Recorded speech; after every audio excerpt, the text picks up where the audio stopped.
दोस्तों daily current affairs और educational videos के लिए चैनल को सब्सक्राइब जरूर करें और बेल आइकन भी दबाएं। Hello everyone, welcome to exam class work. दोस्तों आज डिस्कस कर रहे हैं 7 जुलाई 2021 के करंट अफेयर क्वेश्चंस। पहला प्रश्न है, किस फेमस व्यक्ति ने 11 जुलाई को अंतरिक्ष में सैर के लिए जाने की घोषणा की है?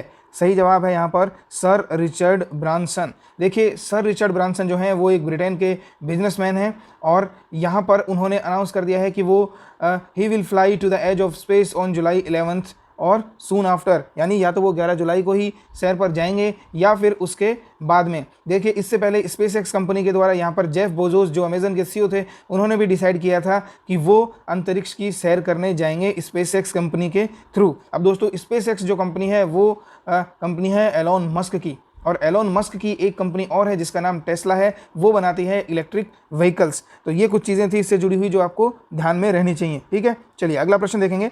सरकार के द्वारा 2 दिनों तक गुड गवर्नेंस पर रीजनल कॉन्फ्रेंस कहाँ आयोजित की गई है?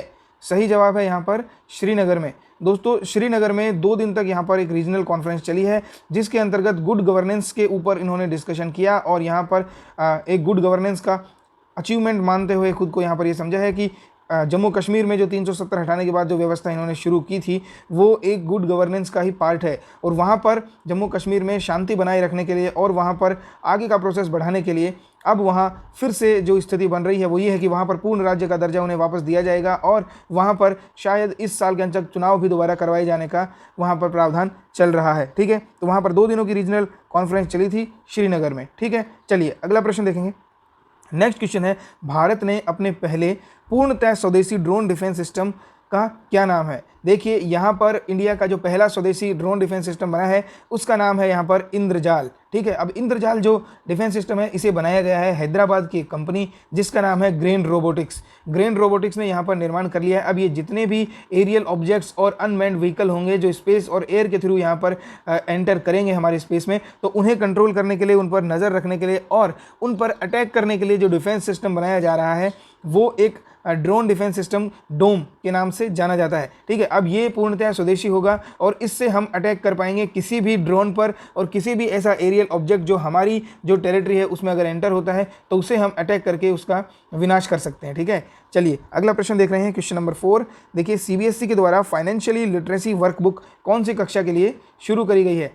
तो यहाँ पर देखिए, 6ठी कक्षा के लिए ये जो बुक है शुरू करी गई है। अब इसमें क्या रहेगा, national payment corporation of India यानी कि एनपीसीआई और सीबीएसई ने मिल करके यहाँ पर ये बुक लॉन्च करी है। ये जो बुक होगी ये कक्षा 6 के विद्यार्थियों के लिए एक ऐच्छिक विषय होगा, ये कंपलसरी सब्जेक्ट नहीं होगा, लेकिन कक्षा 6, 7, 8 के लिए भी ये बुक्स आने वाली हैं और इस बुक में यहाँ पर फाइनेंस से रिलेटेड सारी बेसिक चीज़ें बच्चों को समझाई जाएंगी। इसी के साथ साथ इसमें unique identification authority of India यानी कि यूआईडीआई जो कि आधार है, और यहाँ पर इंपॉर्टेंस बताई जाएगी आधार अनेबल्ड पेमेंट सर्विस यानी एईपीएस की।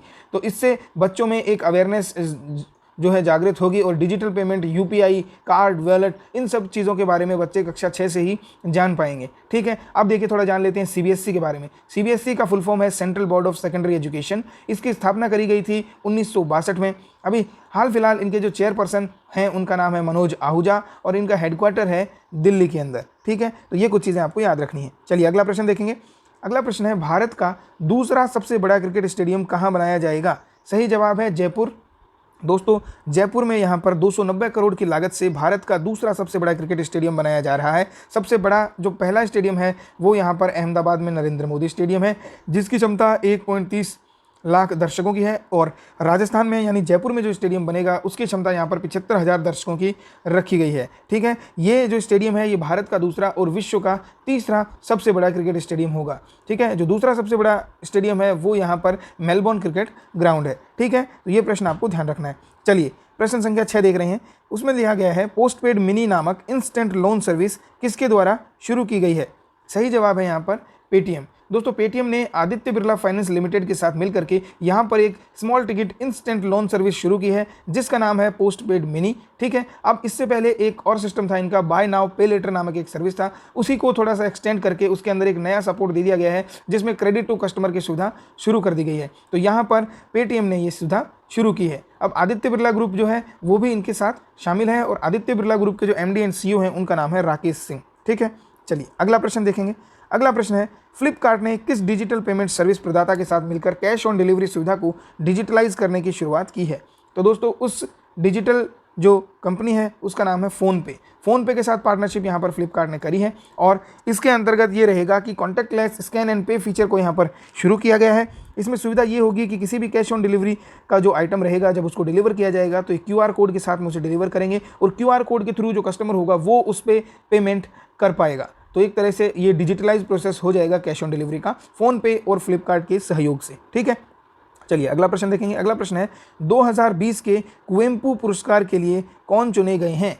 सही जवाब है उनका राजेंद्र किशोर पांडा। ठीक है, इन्हें 2020 के कुवेम्पू पुरस्कार के लिए चुना गया है। ये एक कवि और एक उपन्यासकार हैं, उड़ीसा से संबंध रखते हैं, उम्र है इनकी 77 वर्ष और यहाँ इनको दिया गया है कुवेम्पू राष्ट्रीय पुरस्कार फॉर 2020। देखिए इनका नाम फाइनलाइज करने के लिए 3 मेंबर की एक कमेटी थी जिसके अंदर जो मशहूर कवि डॉक्टर HS शिवप्रकाश, अग्रहारा कृष्णमूर्ति और पुराने जो हमारे सेक्रेटरी ऑफ सेंट्रल साहित्य अकेडमी थे उन्होंने यहाँ पर देखिए भाग लिया और इन सब ने मिलकर इनको यहाँ पर सिलेक्ट कर लिया। अब जो राजेंद्र किशोर पांडा हैं उनका जन्म 1944 में हुआ था। उन्होंने 16 यहाँ पर कविताओं का संग्रह लिखा है और एक उपन्यास यहाँ पर लिखा है। ठीक है, इन्हें यहाँ पर गंगाधर नेशनल अवार्ड भी 2010 में मिल चुका है। इसके अलावा साहित्य अकादमी पुरस्कार भी इन्हें 1985 में मिला हुआ है। ठीक है, तो 2020 का कुवेम्पू पुरस्कार राजेंद्र किशोर पांडा को मिला। ठीक है, चलिए अगला प्रश्न देख रहे हैं।